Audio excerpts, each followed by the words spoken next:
Elara didn't know that the man who caught her as she collapsed at the Royal Moon Ball was the most powerful alpha in the known world. She didn't know that his amber eyes had been searching every face in the crowded ballroom, looking for something he couldn't name until he saw hers. And she certainly didn't know that the moment his hands closed around her waist to keep her from hitting the cold marble floor, every wolf in the kingdom would scent the change in their king.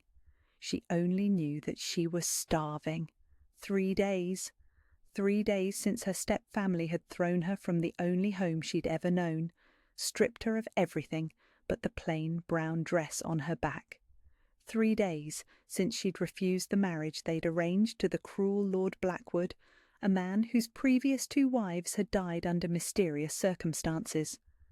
3 days since she'd chosen dignity over safety, and now she was paying the price.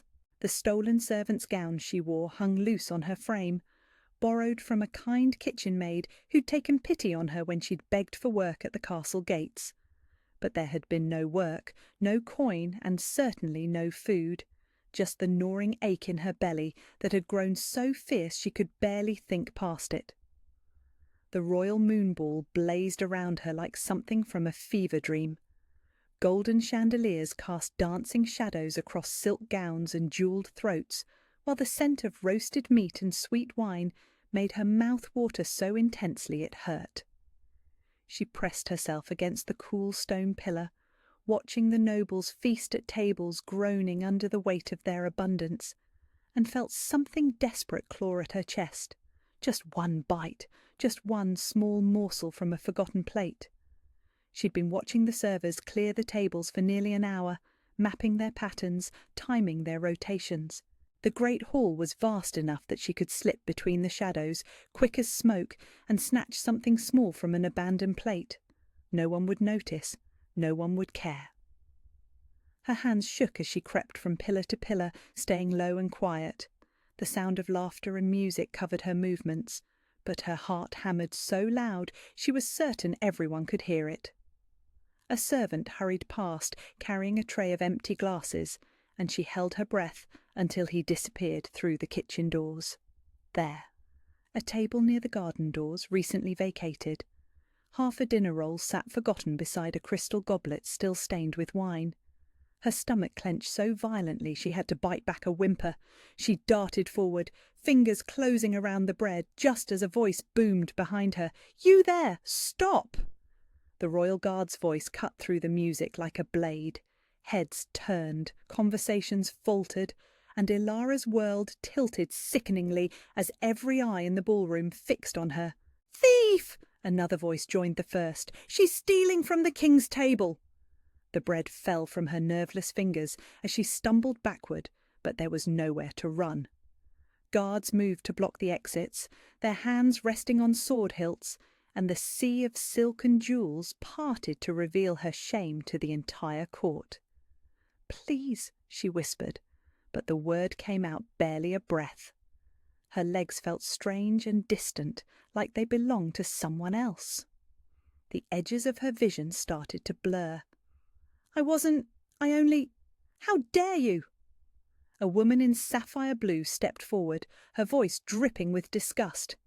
"At the king's own ball? Have you no decency?" The voices grew louder, a crescendo of outrage and condemnation that made Ilara's head spin. She tried to take another step back, tried to find words to explain, but her body had finally reached its limit. 3 days of nothing but water and hope had hollowed her out until she was barely more than shadow and bone. The ballroom tilted. The golden light swirled like honey in her vision. And then her knees buckled. She was falling, the marble floor rushing up to meet her, when strong arms caught her around the waist and pulled her against a chest that felt solid as stone and warm as summer. "Easy," a voice said above her, deep and rough and impossibly gentle. "I've got you." Ilara looked up through the haze of her faintness and found herself staring into eyes the colour of liquid amber, flecked with gold that seemed to catch the chandelier light and hold it. His face was all sharp angles and shadows, beautiful in a way that made her forget how to breathe. And when he looked at her, something in his expression shifted, softened. "You're safe now," he said, and the words seemed to settle into her bones like a promise. Around them, the noise of the ballroom faded to nothing. Guards called out questions she couldn't quite hear, nobles whispered behind their fans, but all of it felt distant and unimportant. There was only this man with amber eyes and gentle hands, holding her like she was something precious instead of a starving thief. "What's your name?" he asked softly, and she realized he was lifting her, cradling her against his chest as easily as if she weighed nothing at all. "Ilara," she managed, her voice barely a whisper. Something flickered in his gaze when she said it, gone too quickly for her to understand. "Ilara," he repeated, like he was tasting the sound of it. Beautiful name for a beautiful woman. Heat flooded her cheeks even through her weakness. No one had ever called her beautiful. Useful, perhaps. Obedient when she remembered her place, but never beautiful. He was moving now, carrying her through the parting crowd with long, sure strides. She caught glimpses of shocked faces, heard murmurs that seemed to follow in their wake, but she couldn't focus on anything except the steady rhythm of his breathing and the way his arms held her like she belonged there.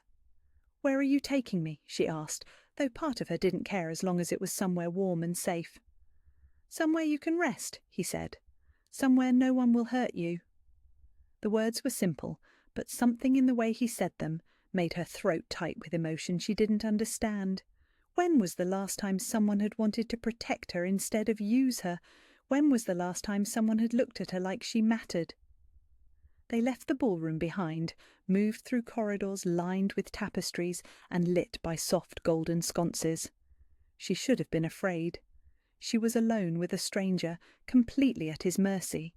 But instead she felt safer than she had in months, maybe years. "You don't even know me," she said, as he climbed a curved staircase, her head resting against his shoulder.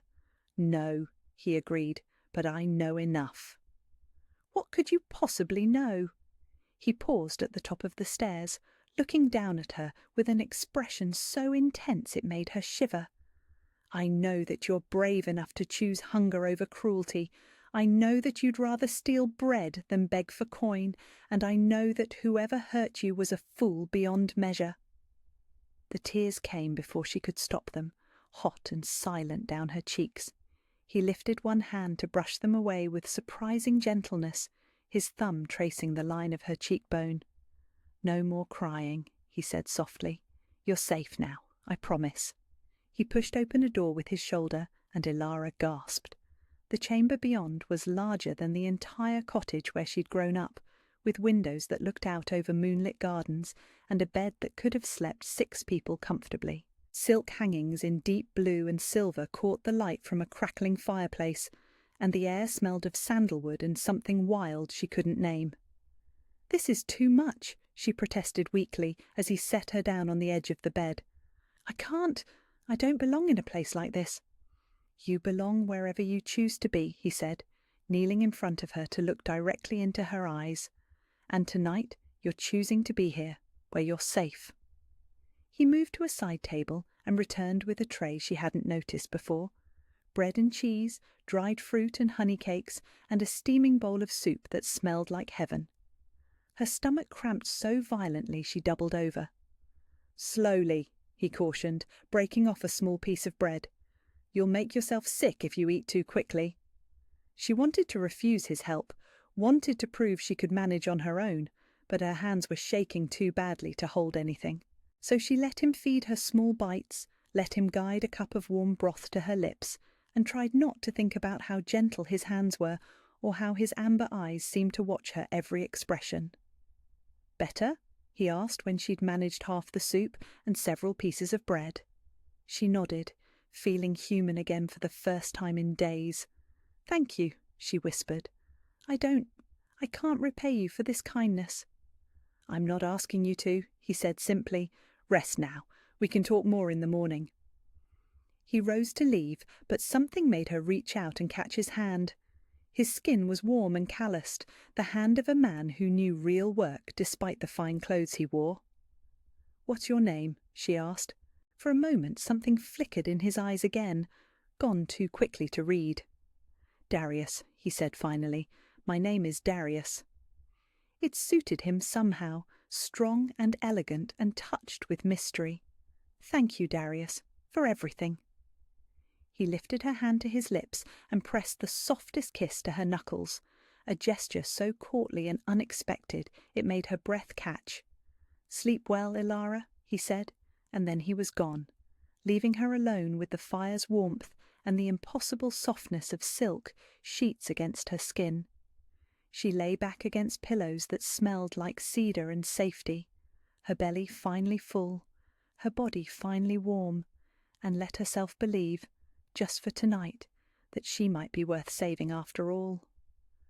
Ilara woke to sunlight streaming through windows tall enough for a giant to walk through, and the impossible softness of silk against her skin. For a moment she couldn't remember where she was, couldn't reconcile the luxury surrounding her with the cold reality of the past 3 days. Then memory crashed back like a tide, bringing with it the heat of embarrassment and the phantom taste of bread on her tongue, the royal moon ball, the guards, the fall, and Darius. She sat up slowly, testing her body's response. The weakness that had nearly claimed her the night before had faded to a distant ache, replaced by something that felt almost like strength. Real food, she realized. What a difference real food made. A soft knock at the door made her freeze. "Come in," she called, pulling the silk covers up to her chin. Darius entered carrying a silver tray that gleamed in the morning light, and Ilara's breath caught in her throat. In the golden glow of daylight, he was even more devastating than he'd been in the ballroom's shadows. Dark hair caught the sun like polished obsidian, and those amber eyes seemed to hold depths she could spend a lifetime exploring. He wore simpler clothes today, a white linen shirt open at the throat, and dark breeches that showed the powerful lines of his frame, but somehow he still carried himself with an authority that made the spacious chamber feel smaller. "Good morning," he said, and his voice was warm honey over gravel. "How are you feeling?"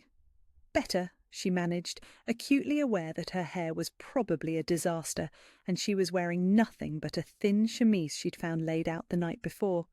"Much better, thank you." He set the tray on the table by the windows, and the scent that rose from it made her stomach clench with hunger all over again. Fresh bread, eggs prepared with herbs she couldn't name, fruit that looked like it had been picked moments ago, and tea that smelled of bergamot and promises. "You need to eat slowly," he said, echoing his words from the night before. "Your body isn't used to regular meals yet." The casual way he said it, without judgment or pity, made something in her chest loosen. She'd expected questions this morning, demands for explanations, perhaps even accusations. Instead, he simply pulled out a chair and waited for her to join him. "I should go," she said, though the words felt like sawdust in her mouth. "I've imposed on your kindness long enough." "Where?" The single word was quiet, but carried in weight that made her look up.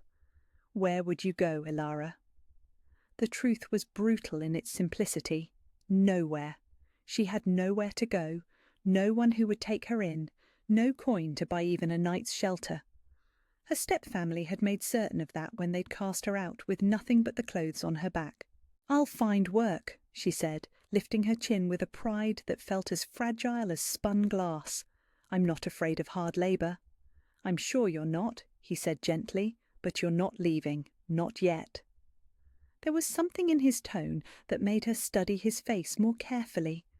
Not a command exactly, but not a request either. Something that fell somewhere between the two, backed by a certainty that seemed to come from deep in his bones. "Why?" she asked. "Why would you help a stranger? What do you gain from this?" He was quiet for so long, she thought he might not answer. When he finally spoke, his words were careful, measured. "Have you ever felt like you were waiting for something without knowing what it was?" She blinked at the unexpected question. Yes, sometimes."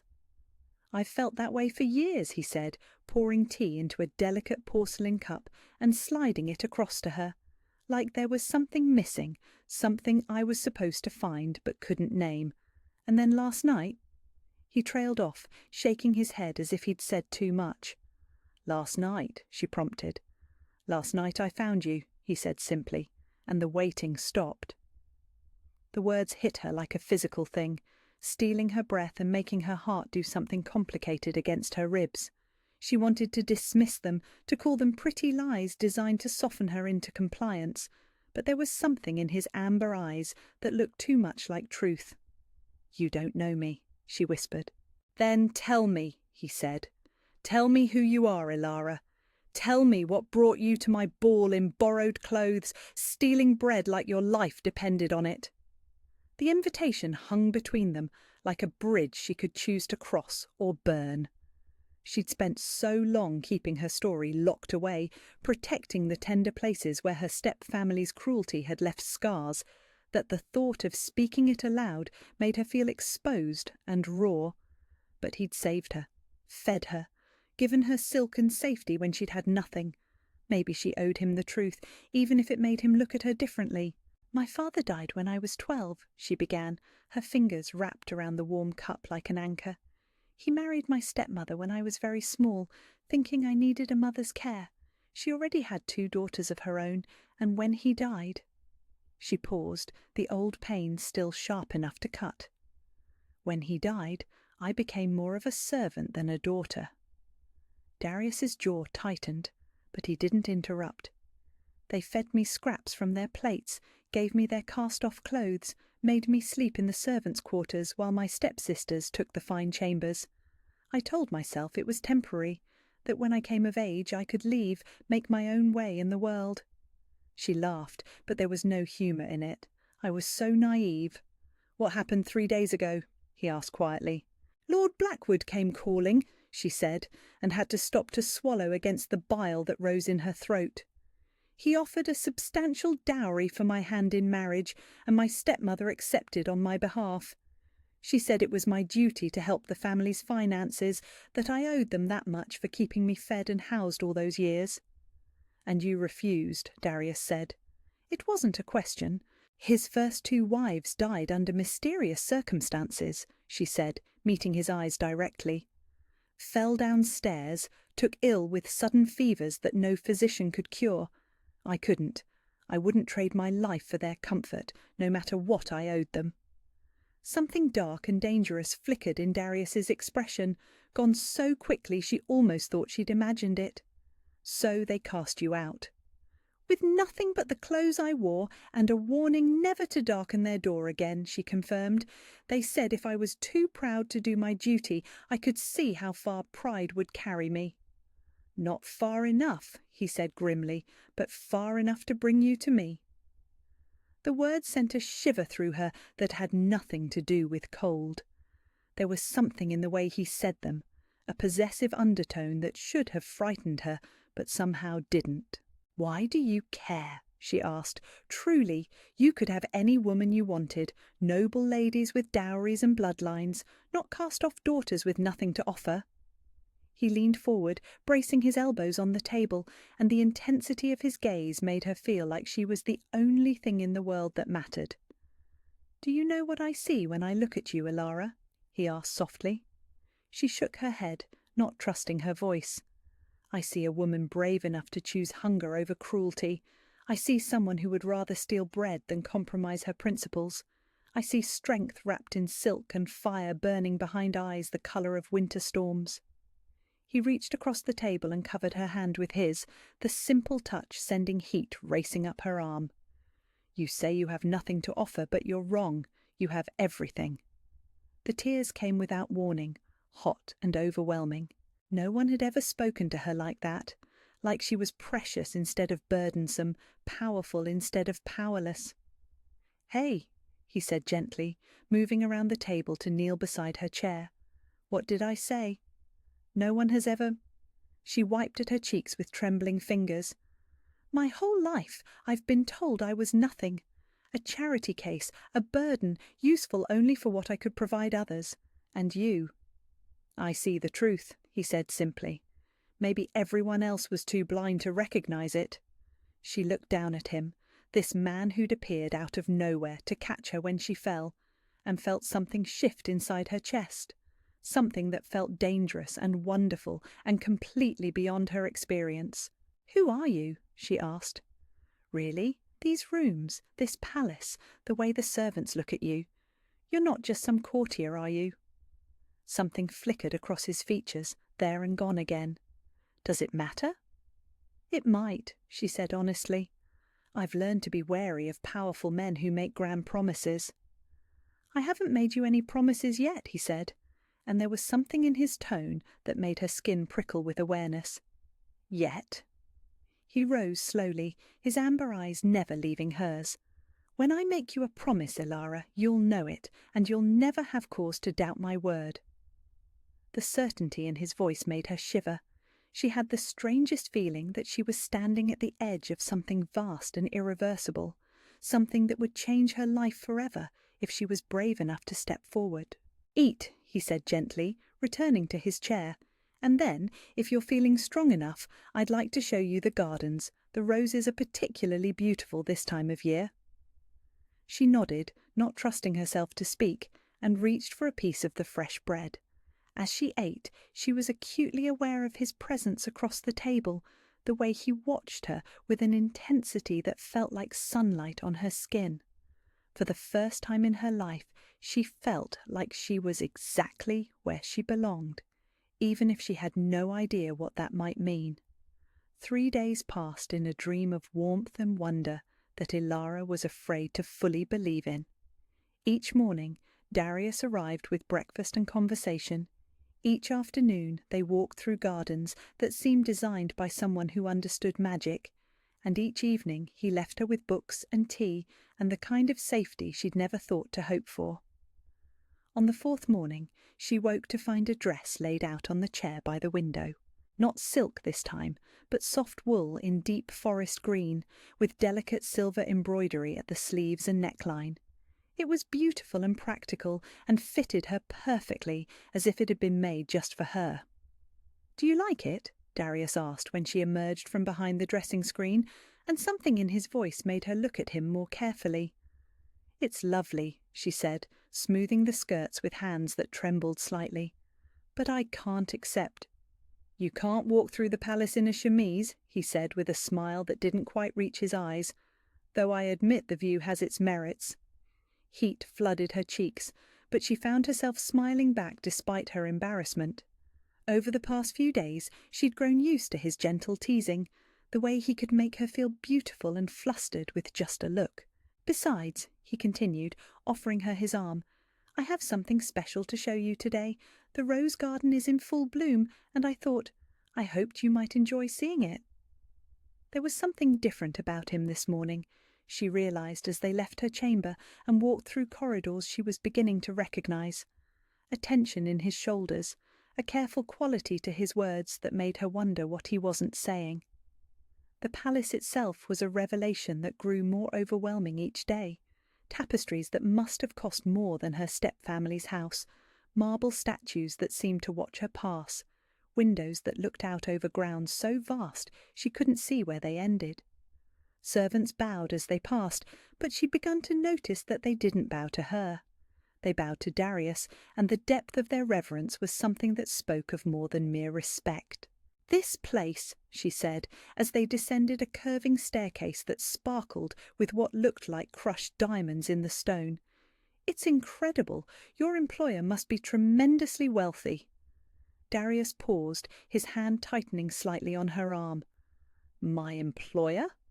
"The lord of the manor," she clarified. "Whoever owns all this. You said you worked here, and I assumed—" She trailed off, studying his face. "You do work here, don't you?" "In a manner of speaking," he said carefully, and she caught that flickering expression again, the one that suggested secrets she wasn't ready to hear. They reached the garden doors, and Darius pushed them open to reveal a vista that stole her breath. The rose garden stretched out before them like something from a fairy tale, with paths that wound between beds of flowers in every colour imaginable. The air was thick with their perfume, sweet and heady and alive with the hum of bees moving from bloom to bloom.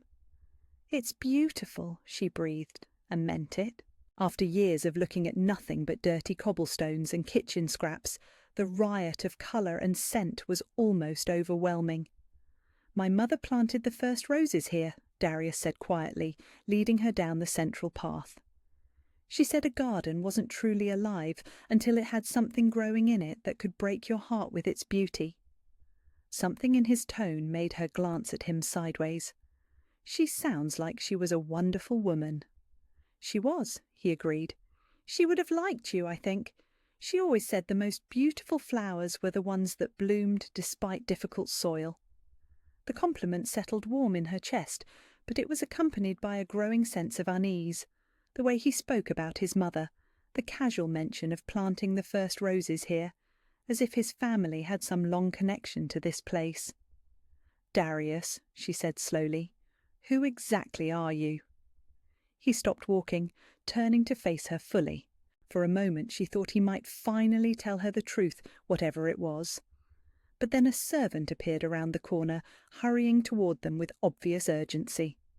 "Your Majesty," the man said, dropping into a bow so deep his forehead nearly touched his knees. "Forgive the interruption, but there's been word from the southern border.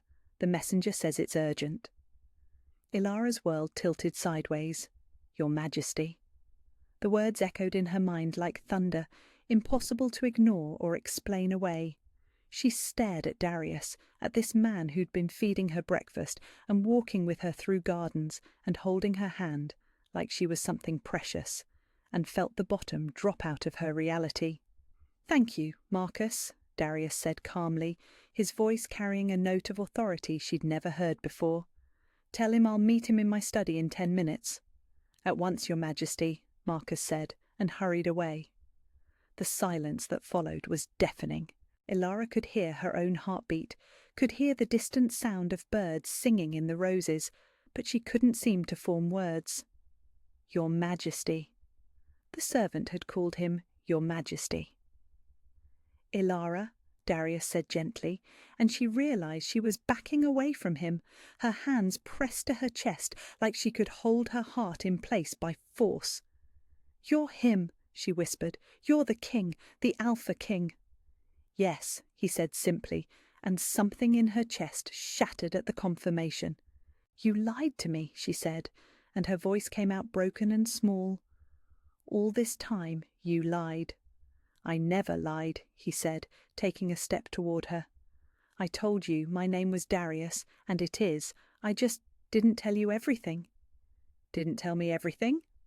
The words came out sharper than she'd intended, edged with a hysteria she couldn't control. "You're the most powerful man in the kingdom. You're the Alpha King, and I'm nobody. I'm less than nobody. I'm a cast-off servant girl who was stealing bread at your ball." "You are not nobody," he said, and there was something fierce in his voice now, something that made her take another step back.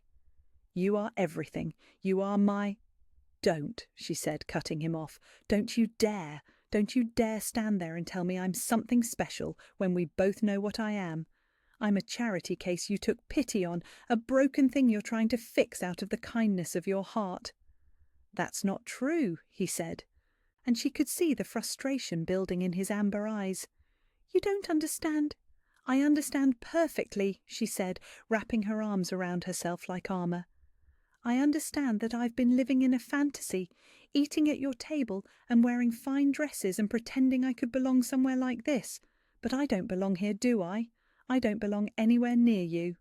"Ilara, please," he said, reaching for her, but she stumbled backward, shaking her head. "I have to go," she said, panic clawing at her throat. "I have to leave. I should never have stayed this long." "Where?" he asked, and his voice was rough with something that sounded like pain. "Where will you go? You have nowhere, no one." The truth of it hit her like a physical blow, but she lifted her chin anyway, clinging to the shreds of her dignity. "I'll figure it out. I survived 3 days on the streets before. I can do it again." "I won't let you," he said, and there was something in his tone that made her freeze. Not anger exactly, but a certainty that seemed to come from somewhere deeper than bone.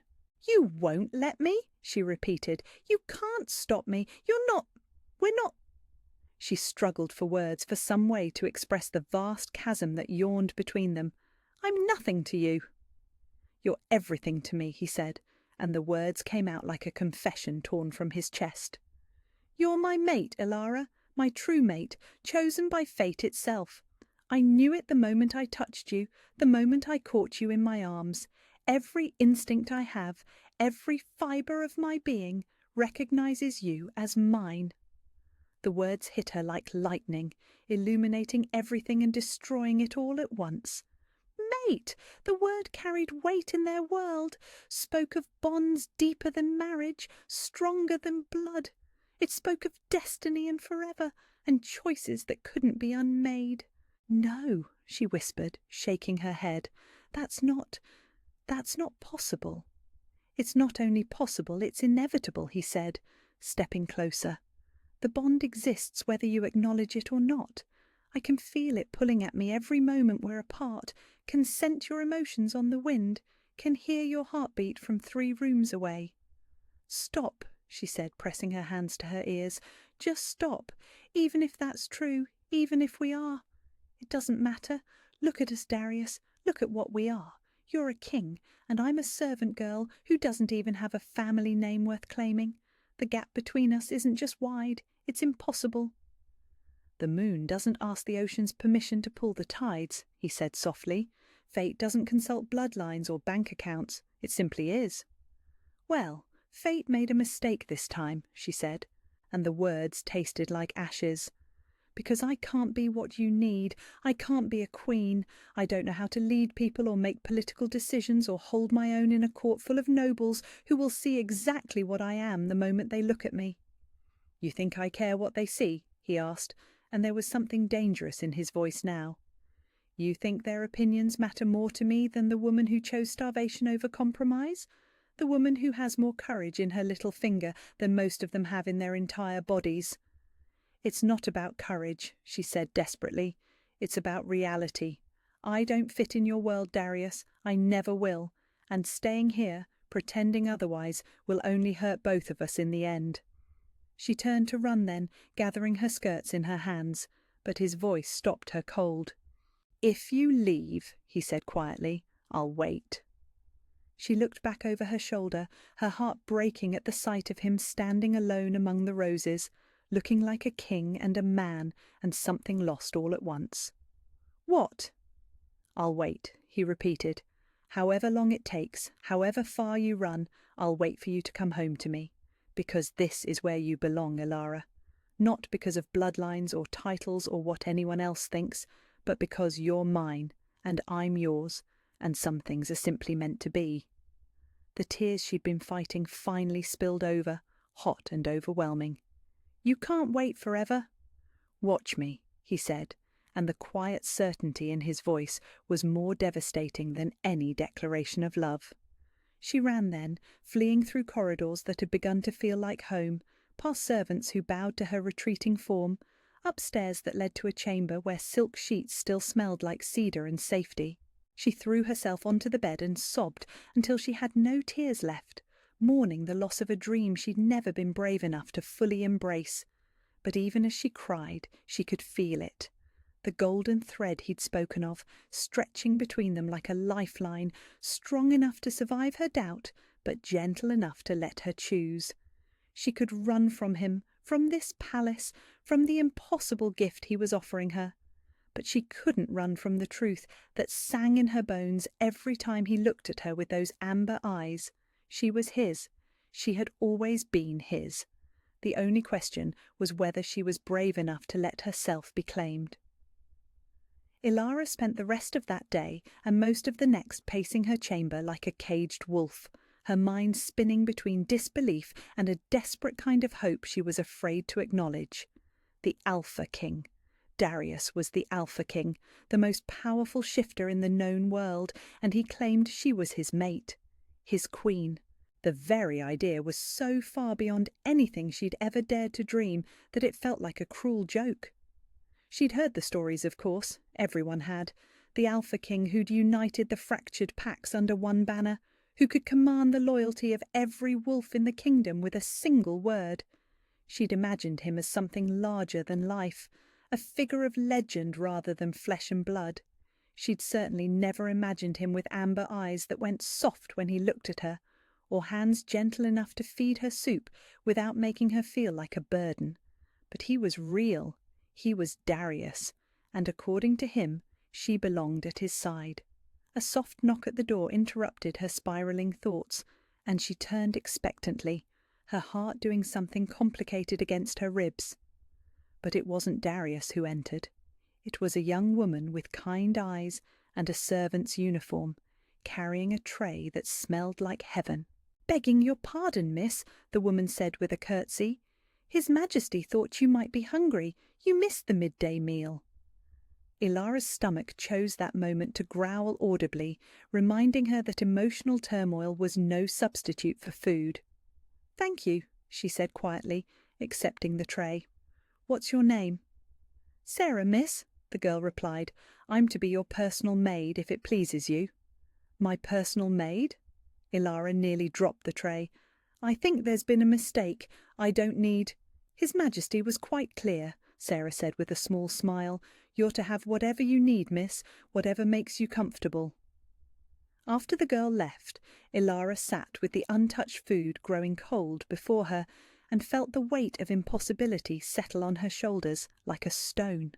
A personal maid, as if she were already a queen, already someone worthy of such consideration. The cruel irony wasn't lost on her. For years she'd served others, cleaned their chambers, pressed their clothes, anticipated their needs. And now Darius was offering her servants of her own, as casually as if such things were her birthright. Another knock, more urgent this time. She looked up to see Darius himself filling the doorway, and her breath caught at the sight of him. He looked different. More formal somehow, dressed in dark blue velvet with silver threads that caught the light, and there was something in his expression that made her stomach clench with sudden fear. "We need to talk," he said without preamble, stepping into the room and closing the door behind him. "About what?" she asked, though she could already see the tension in his shoulders, the way his jaw was set like he was bracing for a blow. "Your step-family is here," he said, and the words hit her like ice water. "They arrived an hour ago, demanding an audience with the king. They claim you stole something from them." Ilara's blood went cold. "What could I possibly have stolen? They took everything from me, remember?" "They're claiming you took jewellery, a family heirloom worth a considerable sum." His amber eyes were hard as flint. "They want you returned to them for punishment, and they want compensation for the theft." "That's ridiculous," she said, rising to her feet on legs that felt suddenly unsteady. "I never took anything. I wouldn't." "I know," he said simply. "But they're also claiming something else, something that changes things." The way he said it made her skin prickle with dread. "What?" "They say you were already married when you refused Lord Blackwood, that you're legally wed to someone else and have been living in sin by refusing to return to your husband." His voice was carefully neutral, but she could see the storm building behind his eyes. "They've brought documents, a marriage certificate." "No," she whispered, shaking her head. "That's not. I was never married. I would know if I was married." "The document is dated 6 months ago," he continued relentlessly. "It claims you were wed by proxy to Lord Blackwood while you were ill with fever, that you've been refusing to acknowledge the union out of stubbornness." The room spun around her, and she had to grip the back of a chair to keep from falling. A proxy marriage. It was legal in some circumstances, though she'd never heard of it being done without the bride's knowledge. But if the documents were convincing enough, if they'd been properly forged. "You believe them?" she said, and her voice came out flat and broken. "I believe they're lying," he said fiercely, "but the law is complicated, and if they can prove the marriage existed, it complicates everything, even for me."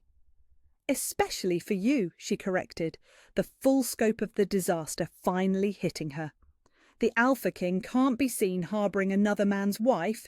Even if the marriage is fraudulent, the scandal would be—" "I don't give a damn about scandal," he said, crossing to her in 2 quick strides.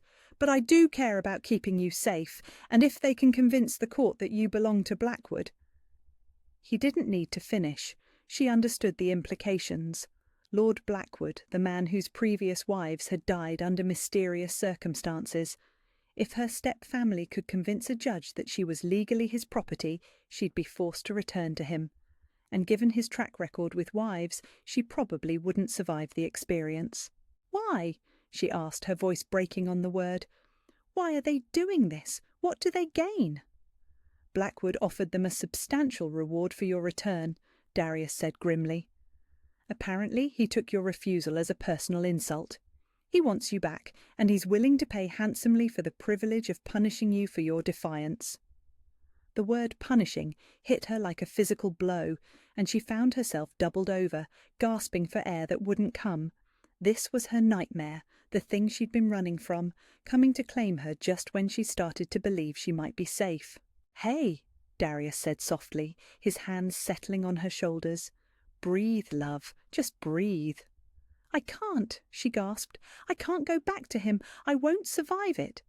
"You're not going anywhere," he said, and there was something in his voice that sounded like a promise written in blood. "Do you hear me? You're not going anywhere." "But if the law—" "Then we'll change the law," he said simply. "I'm the king, Ilara.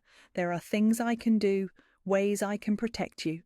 But I need you to trust me." She looked up at him through her tears and saw something fierce and protective burning in his amber eyes. This was what an alpha looked like when someone threatened his mate, she realized.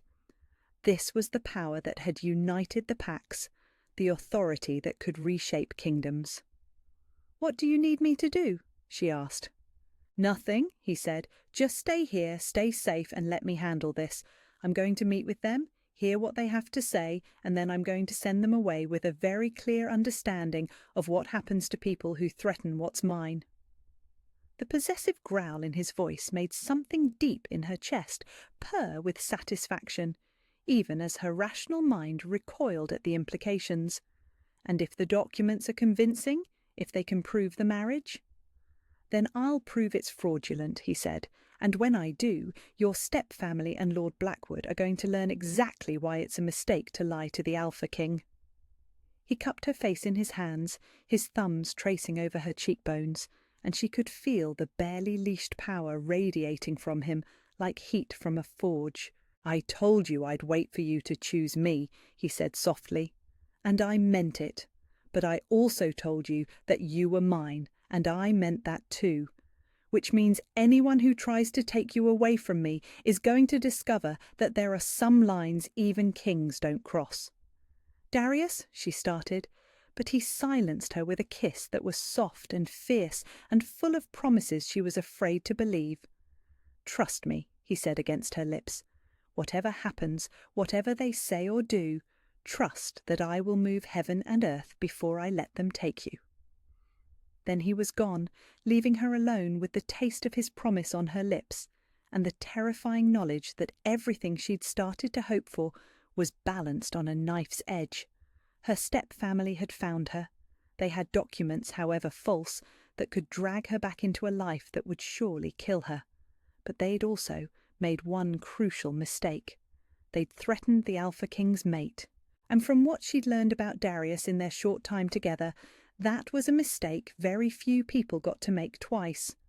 She moved to the window and looked down at the courtyard below, where she could see a familiar carriage bearing her step-family's crest. Her stomach churned at the sight, but underneath the fear was something else, something that felt suspiciously like anticipation. Let them come, she thought.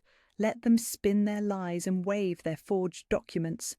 They were about to learn exactly what it meant to threaten a queen. The sound of shattering glass woke Ilara from restless sleep 3 hours later.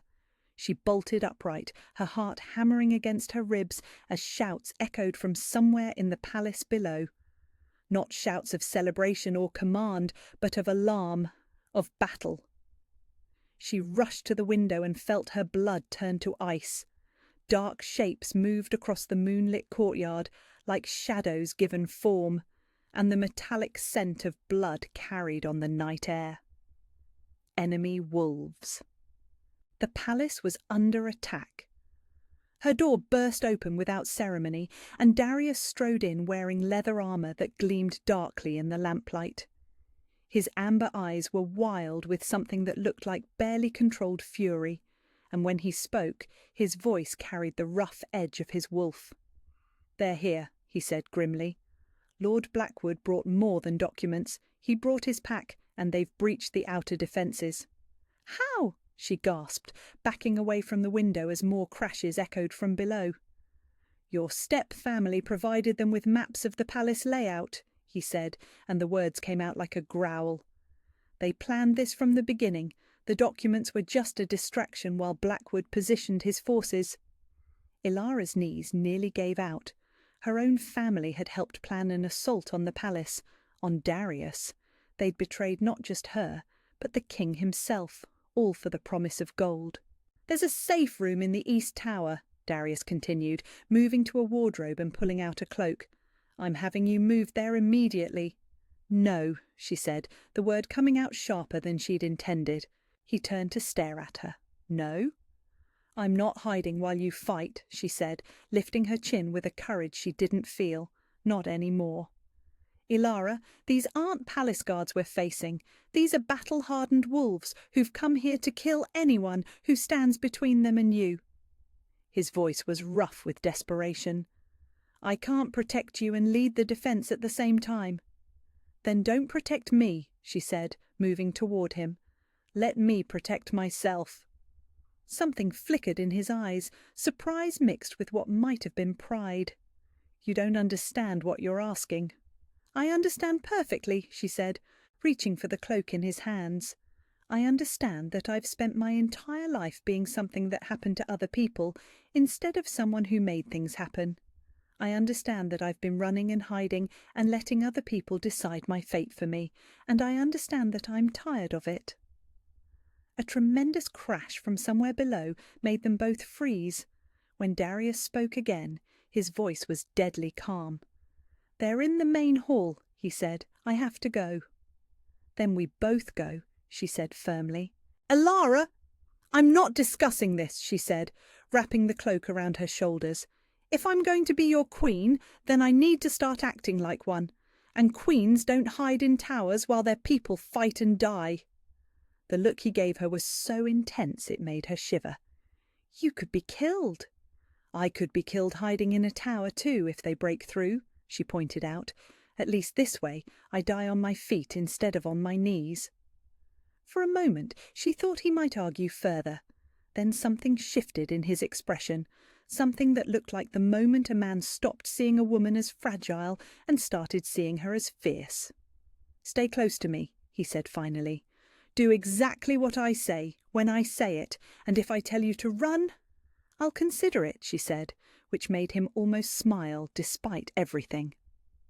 They moved through corridors that had become a battlefield.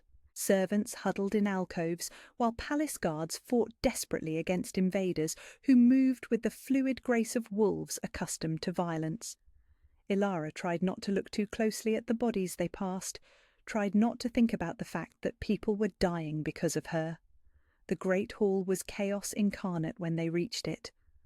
What had been a place of beauty and celebration was now slick with blood and littered with overturned furniture. At the centre of it all stood a man Ilara recognised from nightmares, his pale eyes scanning the room like a predator scenting prey. Lord Blackwood. Even in human form, he radiated a cold cruelty that made her skin crawl. He was speaking to someone she couldn't see, his voice carrying despite the noise of battle. "Where is she?" he was saying. "Where is my bride?" "She's not your bride," Darius said, stepping into the hall with Ilara at his side. His voice cut through the chaos like a blade, and every wolf in the room turned toward the sound. She never was. Blackwood's pale eyes fixed on them, and his mouth curved in a smile that held no warmth. "Your Majesty," he said with a mocking bow. How good of you to deliver her personally. The only thing I'm going to deliver, Darius said, and Ilara could hear his wolf in every word, is your death. The temperature in the room seemed to drop 10 degrees. Around them, the fighting had stopped as both sides turned to watch their leaders face off. This was what it came down to, Ilara realized. Not documents or legal arguments, but the oldest law of all, trial by combat. Bold words, Blackwood said, but we both know you can't risk a public battle over a woman who belongs to another man. The scandal would destroy you politically. She belongs to no one but herself, Darius replied, his amber eyes beginning to glow with inhuman light. And she chooses me. Does she? Blackwood asked, turning his cold gaze to Ilara. Tell me, little bride, do you choose the king who keeps you as his pet, or the husband who would give you the punishment you deserve? The words hit her like a physical blow, designed to make her feel small and powerless and afraid, and they worked for a moment. She felt the old instinct rise up, the urge to make herself invisible, to apologize for existing. But then she looked at Darius, saw the way he was watching her with absolute faith that she would find her courage, and something inside her chest blazed to life. I choose, she said, her voice carrying clearly through the sudden silence, to stop letting other people speak for me. She stepped forward, away from Darius's protective presence, and felt every eye in the room follow her movement. Her step family stood near the far wall, huddled together like the cowards they were, and she could see the moment they realized their carefully laid plans were crumbling. I choose, she continued, her voice growing stronger with each word, to stop being afraid of men who mistake cruelty for strength. Blackwood's expression darkened, but she didn't let him interrupt. I choose to stand beside a man who caught me when I fell, instead of one who would have let me hit the ground. I choose kindness over cruelty, patience over violence, love over fear. She turned to look directly at Darius, her heart in her throat. I choose you, Darius, today, tomorrow, and for whatever time we're given.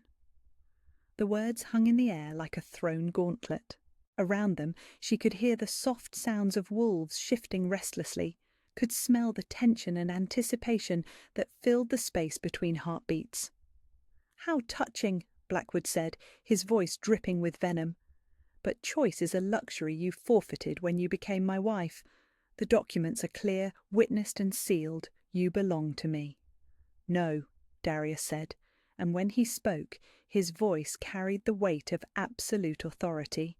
She belongs to herself, but more than that, she belongs with me, as my mate, as my queen, as the other half of my soul. He moved then, crossing the space between them in 2 quick strides, and when he reached her, he went down on one knee in front of the entire assembled court. Ilara, he said, his voice rough with emotion, will you do me the honour of accepting my claim? Will you bond with me, rule beside me, and let every wolf in this kingdom know that you are mine as I am yours? The formal claiming words, spoken in front of witnesses, carried the weight of law.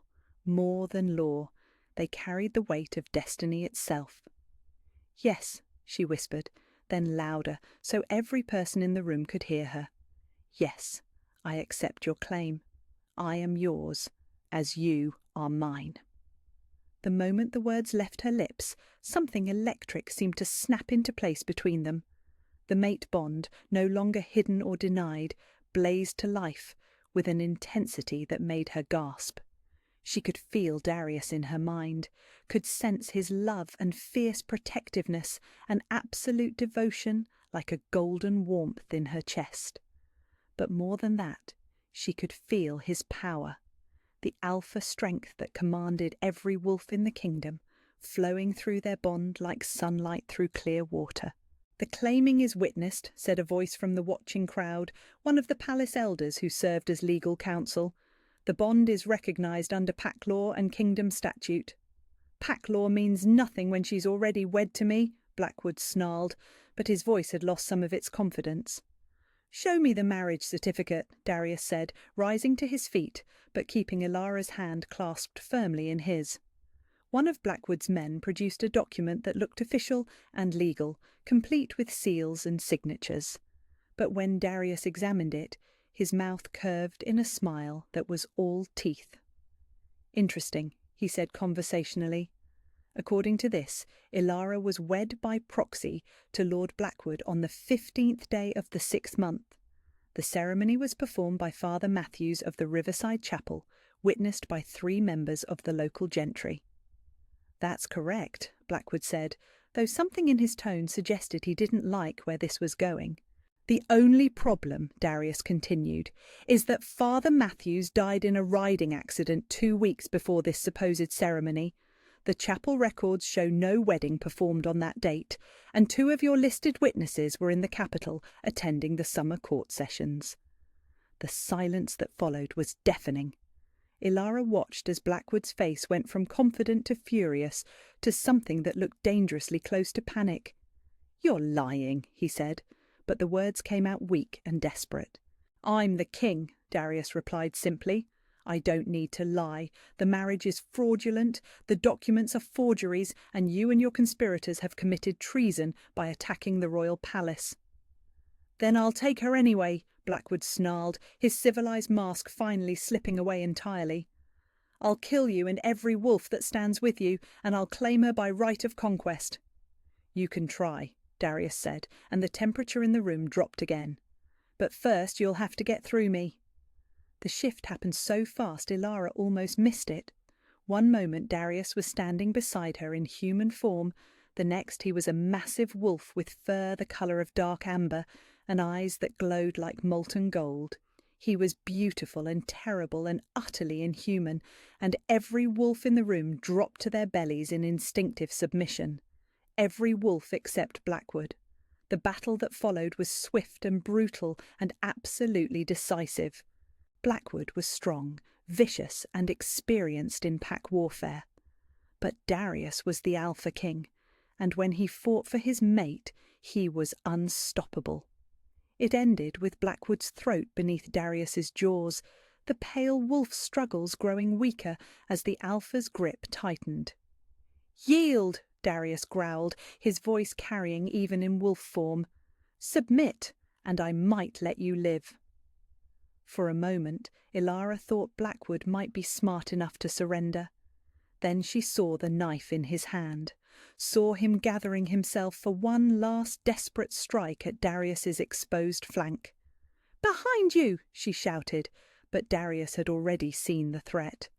The sound Blackwood made as the Alpha— "Let it be known," he said, his voice carrying to every corner of the great hall, "that Ilara is my mate, my queen, and under my protection. Anyone who threatens her threatens me. Anyone who harms her will answer to me, and anyone who questions her right to stand at my side will learn exactly why I am king." The words were a declaration and a warning and a promise all rolled into one. Around them, wolves who had come as enemies knelt in submission, recognizing the authority of the true Alpha. But Ilara only had eyes for Darius as he crossed back to her, still covered in blood and glory, and the evidence of what he would do to protect her. "Are you hurt?" he asked softly, his hands running over her arms and shoulders, checking for injuries she didn't have. "No," she said, reaching up to cup his face in her palms. "But I'm done running, done hiding, done letting other people decide who I am or where I belong." "And where do you belong?" he asked, though his smile suggested he already knew the answer. "Here," she said simply, "with you, wherever that leads." He kissed her then, in front of the entire court, claiming her publicly and thoroughly, while their enemies knelt in defeat and their friends cheered their victory. When they broke apart, she saw her step-family being led away in chains, their schemes finally brought to light. "What happens now?" she asked. "Now," he said, tucking a strand of hair behind her ear with infinite gentleness, "we plan a coronation. The kingdom needs to meet its new queen." Queen. The word still felt impossible, but as she looked around the great hall at the wolves who watched her with respect instead of scorn, at the man who'd literally fought an army for the right to call her his, She thought maybe impossible things happened more often than she'd believed. Maybe sometimes, if you were brave enough to stop running and claim your place in the world, you discovered that the world had been waiting for you all along. 2 months later, Ilara stood before an ornate mirror in what had once been a guest chamber, and was now her personal suite, watching Sarah fasten the clasps of a crown that caught the morning light like captured stars.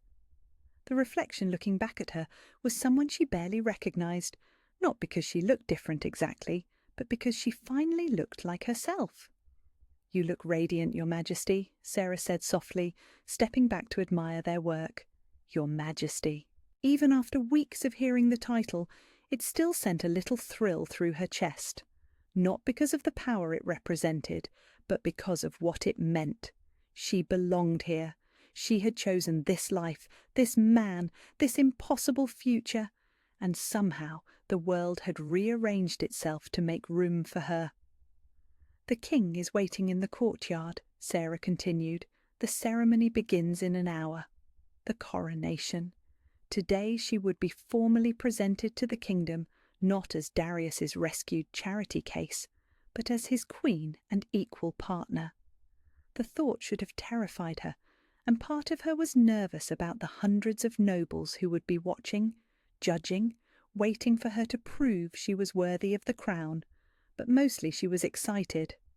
A soft knock at the door interrupted her thoughts, and she turned to see Darius himself entering the chamber.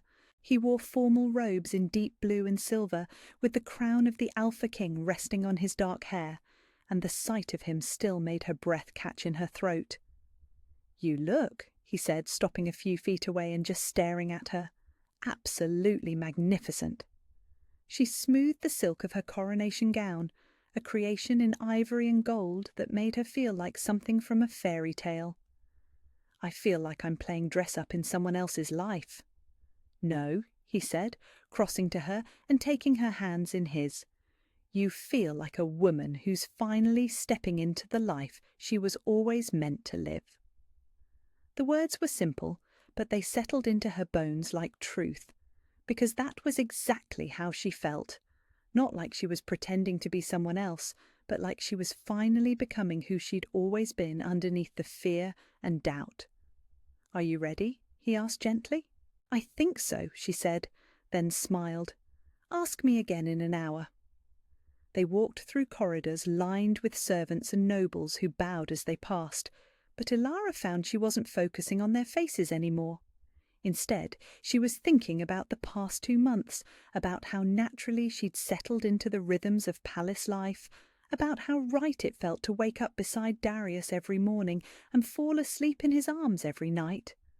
The days had been filled with lessons in protocol and politics, meetings with advisors who'd quickly learned to respect her insights, and correspondence with other kingdoms who'd sent congratulations on the Alpha King's choice of mate.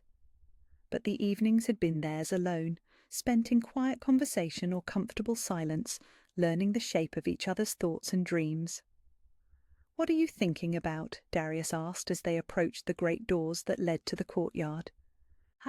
Everything," she said honestly. "How different my life is now compared to 2 months ago.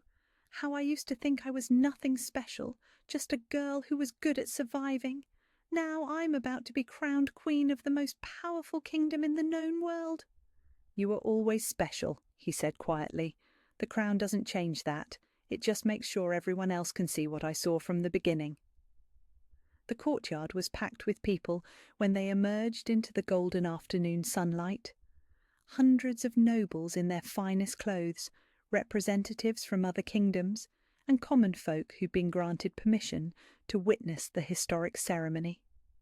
At the centre of it all stood the ancient coronation stone, carved with symbols that predated written history. But Ilara's attention was caught by a different sight entirely. Near the front of the crowd, in places of honour, stood a group of women she'd come to know well over the past weeks. Women like her, who'd come to the palace seeking shelter from cruel families or abusive husbands, or simple poverty. Women she'd helped find work, homes, purpose.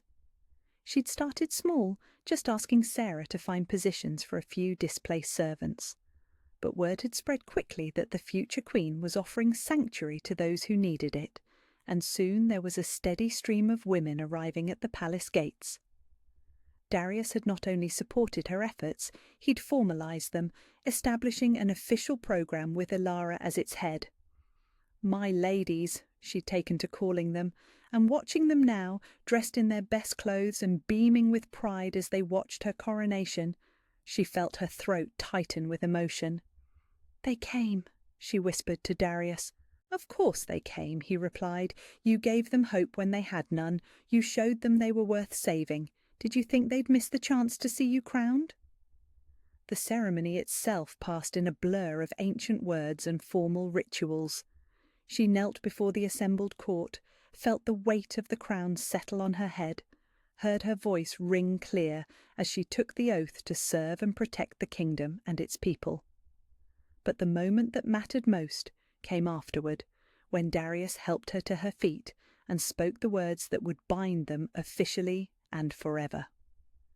"I present to you Queen Ilara," he said, his voice carrying to every corner of the courtyard. "My mate, my partner, my equal in all things, she who was brave enough to choose love over fear, strength over survival, hope over despair."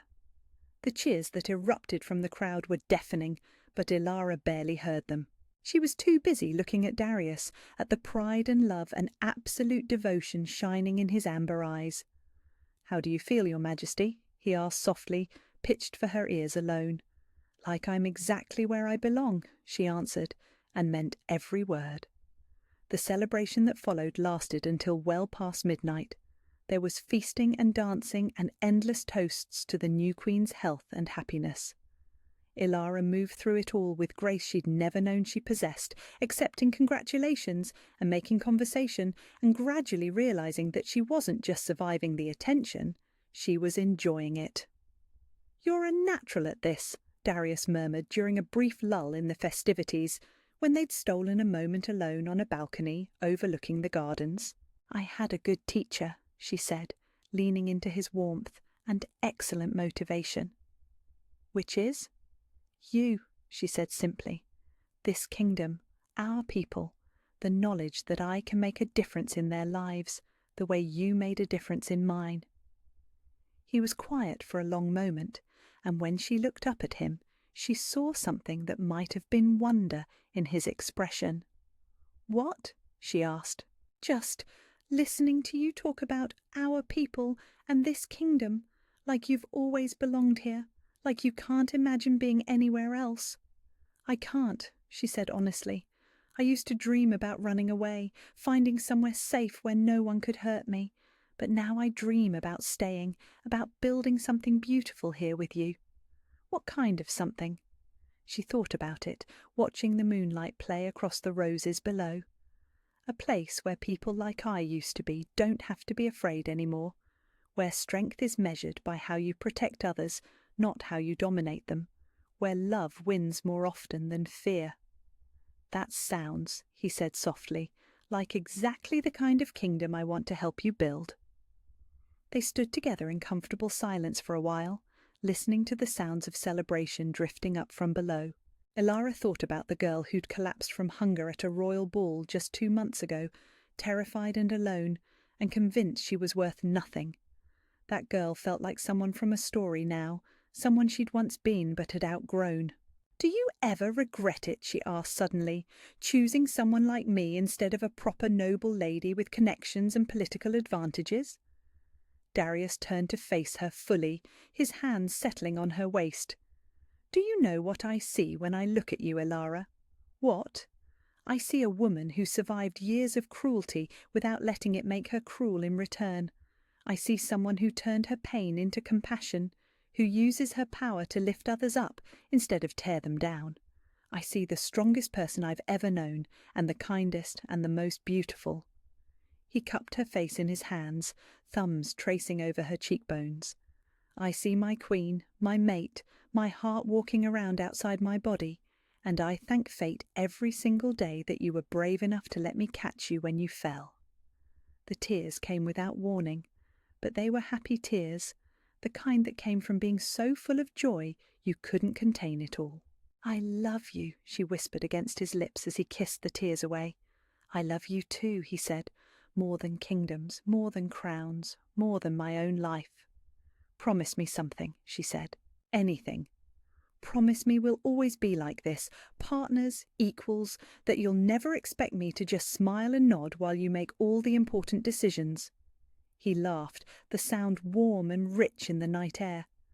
"Ilara, love, I've seen you face down enemy armies and negotiate trade agreements that left seasoned diplomats speechless. Do you really think I'd be fool enough to try to sideline you now?" "Good," she said, smiling, "because I have plans for this kingdom, and they're going to require both of us working together." "I can't wait to hear them," he said, "but first I have a question for you." "What kind of question?" He dropped to one knee right there on the balcony, pulling out a ring that caught the moonlight like captured fire. "Ilara, my queen, my heart, my everything, will you marry me? Not just in the eyes of pack law or kingdom statute, but in the eyes of the gods themselves? Will you bind yourself to me completely and let me spend the rest of my very long life proving that you are the best thing that ever happened to me?"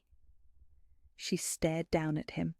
This impossible man who'd given her everything she'd never dared to dream of, and felt her heart expand until it felt too big for her chest. "Yes," she said, laughing through fresh tears. "Yes, today, tomorrow, forever and always. Yes."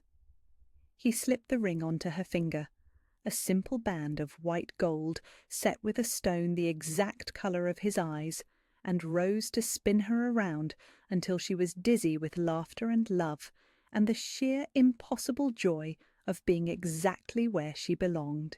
When he set her down, she looked out over the kingdom spread below them, at the lights twinkling in windows where families were settling down for the night, at the gardens where she and Darius had first walked together, at the palace where she'd learned what it meant to be treasured instead of tolerated. "I used to think I was nobody," she said softly, "just a girl who happened to other people instead of someone who made things happen. But now—" "Now?" he prompted. "Now I know I was just waiting," she said, turning back to smile at him. "Waiting to find my place, my purpose, my person, waiting to become who I was always meant to be." "And who is that?" "Your queen," she said simply, "your partner, your equal, the woman who gets to wake up every morning knowing she's exactly where she belongs." He kissed her then, long and slow and full of promises that would last lifetimes, while the kingdom celebrated below and the stars blessed their union from above. And Ilara finally understood what it meant to be home, not in a place, but in a person's arms, in a love strong enough to weather any storm, in a future bright enough to light up even the darkest past. She'd found her fairy tale after all. It just looked different than she'd expected, and it was more beautiful than she'd ever dared to dream.